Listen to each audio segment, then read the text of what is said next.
बिस्मिल्लाहिर्रहमानिर्रहीम। अस्सलाम वालेकुम। कैसे हैं जी आप सब? उम्मीद है आप सब ठीक ठाक होंगे। तो जी सर्दियों की शाम हो, साथ में चाय हो और पालक के पकोड़े अगर आप बना लें और इनको खा लें गर्मा गर्म तो क्या ही बात है। तो जी आज इस रेसिपी में आपको बताऊंगी कि कैसे पालक के पकोड़े ज़बरदस्त से रेडी किए जाते हैं, जो कि ऑथेंटिक होती है रेसिपी, और इसमें क्या क्या मसाले यूज़ होंगे और आपको कितना बेसन और कितनी पालक की क्वांटिटी चाहिए होती है। तो आए स्टार्ट करते हैं। बिस्मिल्लाहिर्रहमानिर्रहीम। यहाँ पे आपने एक मीडियम साइज़ की प्याज को बारीक बारीक काट के ऐड कर देना है। इसके बाद आपने 2 कप पालक के करीब फ्रेश पालक को धो के अच्छे से उसको कट करके ऐड कर दें इसके अंदर, और साथ ही हम इसके अंदर 1.5 कप के करीब जो है वो बेसन ऐड कर देंगे। आपको मैंने अपने चैनल पे ऑलरेडी चाइनीज़ पकौड़ों की रेसिपी सिखाई हुई है, जिन लोगों ने नहीं देखी तो वो मेरे चैनल पे जाके सर्च कर सकते हैं। इसके बाद हम इसके अंदर 5 से 6 टेबल स्पून जो है वो हरा धनिया ऐड कर देंगे, और 3 से 4 हम इसके अंदर हरी मिर्चें जो है वो बारीक काट के ऐड कर देंगे, क्योंकि हरी मिर्चों से फ्लेवर बहुत ही अच्छा आता है।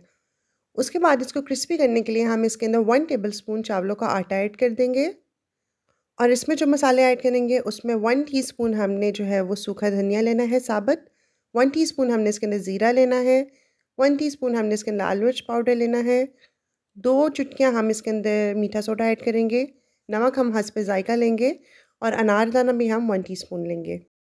अगर आप स्पाइसी पकोड़े खाना पसंद करते हैं तो आप मिर्चों की क्वांटिटी बढ़ा दें और नमक आप अपनी मर्ज़ी से ऐड कर लीजिएगा।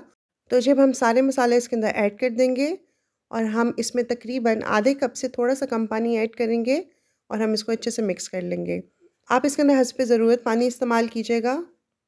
अब हम इसको अच्छे से मिक्स कर लेंगे। और आप लोगों में से कितने लोगों ने इन सर्दियों में जो है वो पालक के पकोड़े बनाए हैं, मुझे कमेंट बॉक्स में ज़रूर बताएं, और आप मेरी वीडियो किस शहर या मुल्क से वॉच कर रहे हैं ये भी ज़रूर बताइएगा। तो जी इसमें बेसन की क्वांटिटी थोड़ी कम थी, तो हम इसमें आधा कप जो बेसन है वो और ऐड कर लेंगे, यानी कि हमने 2 कप ही पालक लिया है और 2 कप ही हम इसके अंदर बेसन ऐड करेंगे। और अब हम इसको अच्छे से मिक्स कर लेंगे। आपने पानी का बहुत ज़्यादा इस्तेमाल नहीं करना, जैसे कि हम नॉर्मल पकौड़ों का बैटर बनाते हैं इसका भी बिल्कुल ऐसे बनाएंगे। और आपने इसको बना के बहुत ज़्यादा देर नहीं छोड़ना, वरना ये पानी छोड़ देंगे।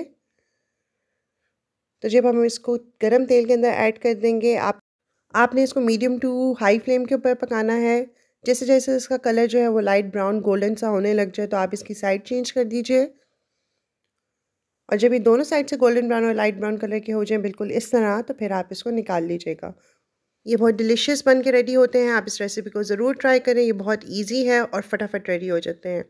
और जिन लोगों ने मेरे चैनल को अभी तक सब्सक्राइब नहीं किया तो आप सब मेरे चैनल को सब्सक्राइब कर दीजिए। ये आपकी तरफ से हमारे लिए प्यार होता है, और हमारा और दिल करता है कि हम आप लोगों के लिए अच्छी और इजी रेसिपीज़ लेकर आएँ। और जिन लोगों ने ऑलरेडी सब्सक्राइब कर दिया हुआ है तो आप सबका बहुत ज़्यादा थैंक यू। अल्लाह ताला आप सबको सलामत रखें। तो जी हमारे गर्मा गर्म पकोड़े जो हैं वो रेडी हो चुके हैं। आप इसको चटनी के साथ सर्व करें, आप इसको इमली की चटनी के साथ सर्व करें। ये बहुत ही लजीज और शानदार बन के रेडी होते हैं, और आप इसको रमज़ान में बनाएं तो इंशाल्लाह आपकी इफ्तारी में भी आपको मज़ा आ जाएगा। तो जी आपके पालक के पकोड़े रेडी हैं। इसको एंजॉय करें, इसको सर्व करें अपनी फैमिली को चाय के साथ और मज़े करें। तो जी अगर आपको मेरी ये वीडियो पसंद आई है तो आप जल्दी से मेरी वीडियो को लाइक कर दीजिए, इस वीडियो को शेयर करें, इस पर कमेंट करें, और मेरे चैनल को सब्सक्राइब कर दीजिए, और बेल आइकन का बटन दबाना मत भूलें, ताकि आपको मेरी सब न्यू रेसिपीज़ की नोटिफिकेशन मिलती रहे। अल्लाह ताला हम सब के दस्तरखान में बरकतें डालें, हम सबको अपनी अमान में रखें। अपना बहुत ज़्यादा ख्याल रखिएगा और मुझे अपनी दुआओं में याद रखिएगा। अल्लाह हाफ़िज़।